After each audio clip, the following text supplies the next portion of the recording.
Naku, dormant na naman.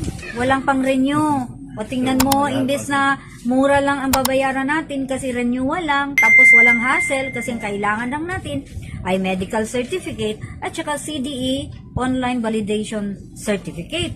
Ngayon, dadaan ka na naman ng another theoretical and practical exam kasi na-dormant tayo. Oh.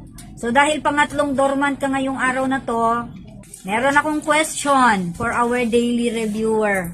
Hindi naman kailangan palaging busina tayo ng busina, di ba? O ginagamit lang natin yan is to alert others on any danger. Okay. Pero ito yung tanong, ano ang hindi mo dapat gawin kapag dumadaan sa hospital? O letter A, bumusina.